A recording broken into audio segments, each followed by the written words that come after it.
Merci d'avoir choisi Iwachu Web TV. L'émission, c'est bien sûr l'invité de la semaine. Et aujourd'hui, nous sommes avec le maire de la ville de Bujumbura, Freddy Mbonimpa. Bienvenue dans notre émission. Merci d'avoir accepté notre invitation. Nous allons revenir en gros sur la réunion que vous avez animée mardi le 6 juin sur la sécurité, mais aussi sur plusieurs aspects de la ville de Bujumbura. J'ai une première question qui concerne la sécurité. Quelle est votre évaluation de la situation actuelle en termes de sécurité ici en mairie de Bujumbura? Et en termes de sécurité ici en mairie de Bujumbura, je suis tellement satisfait à voir le parcours que nous avons mené depuis 2015 jusqu'à aujourd'hui. Les gens vaquent à des occupations, les gens font leurs activités au quotidien. Il y a peu de crimes par rapport à cette époque-là. Mais bien sûr, nous déplorons certaines victimes qui meurent à cause des armes qui pullulent encore dans la population, ce qui est dommage. Mais avoir la sécurité en général, c'est tellement satisfaisant. Les 3 derniers mois, on a connu 8 grenades lancées. Nous avons connu 6 morts.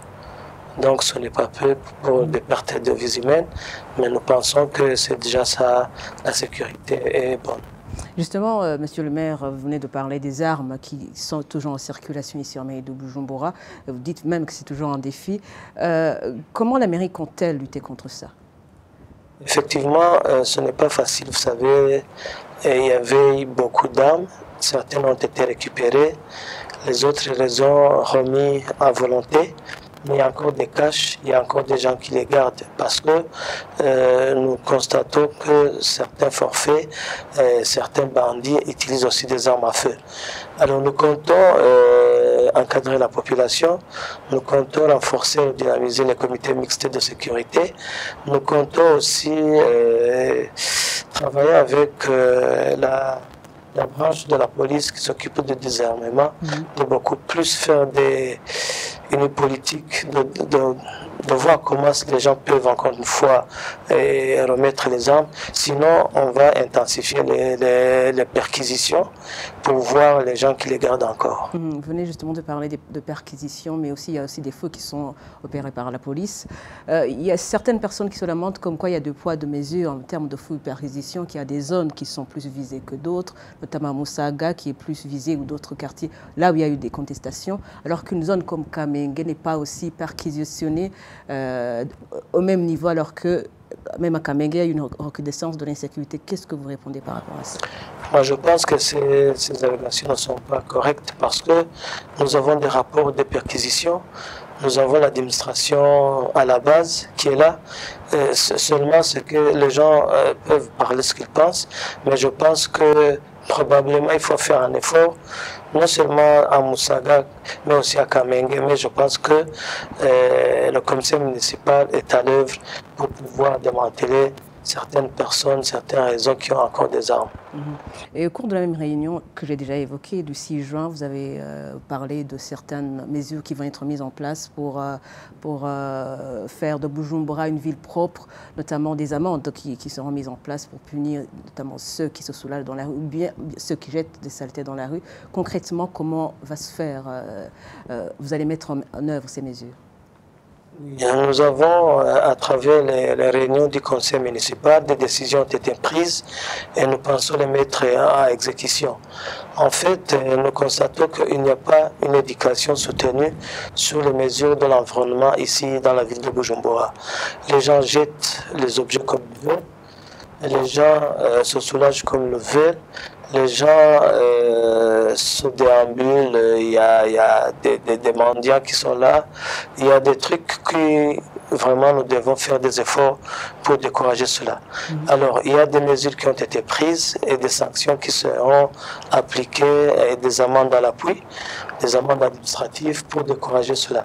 Donc nous comptons à l'administration, nous comptons aussi surtout à faire passer beaucoup plus de messages parce que c'est important que les gens apprennent, c'est important que les gens doivent apprendre le civisme et aussi protéger leur ville. Donc on va passer par les médias, faire beaucoup des émissions et aussi dans des réunions de la population, leur inculquer cet esprit de propriété, du respect de l'environnement, aussi des biens publics, parce que on voit même quand un poteau est cogné, personne ne s'en occupe, c'est comme si ça n'appartient à personne, alors que ce poteau permet la lumière aux gens, aux riverains de cette infrastructure. Et les amendes sont fixées sur quelle base légale? Est-ce que vous avez eu des consultations pour savoir comment fixer ces amendes?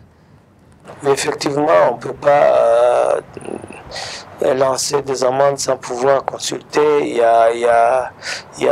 Nous avons discuté avec l'administration, avec les élus, et par là, nous avons fixé des amendes administratives pour décourager. Vous savez aussi, quand il y a ce qu'on appelle les cabarets, les restaurants qui n'ont pas de latrines, qui n'ont pas de l'eau propre, alors les normes de l'hygiène, tout ça, on va servir et les fermer pour qu'au moins on protège les gens, parce qu'il y a des épidémies qui viennent parce qu'il y a de la saleté. Vous venez de parler justement des salubrités. Vous avez visité aujourd'hui, je pense, vous avez pu constater qu'il y a des médicaments prohibés, qu'il y a des boissons prohibées qui sont produits ici au Burundi, ici en mairie de Bujumbura. Est-ce que vous n'avez pas l'impression quand même qu'il y a une certaine complicité avec les administratifs? Oui, effectivement, quand ce matin, on a été dans les quartiers du Nord, à Kinama, Kamenge, nous avons été voir une usine ou une industrie, en tout cas où il y a un dépôt important de médicaments, de faux médicaments, des médicaments périmés, et que les gens essaient de mettre de nouvelles étiquettes avec des délais que les gens peuvent consommer, croyant que les médicaments ne sont pas périmés. Alors, à voir comment cet endroit était, c'est facile de voir qu'il y a quelque chose qui se trame. Et c'est dommage que l'administration, ce qu'on appelle les Nyumbakumi, ce qu'on appelle les chefs de quartier, l'administration à la base ne peuvent pas dénoncer ces gens. C'est qu'il y a une complicité. Si vous regardez les boissons prohibées, la matière dans laquelle ils fabriquent, c'est vraiment toxique. Alors, il y a aussi des maisons de débauche, il y a les putes, il y a vraiment des trucs qui ne sont pas permises en ville, des normes de salubrité déplorables. Donc nous pensons que ces gens-là, nous les avons donné 60 jours.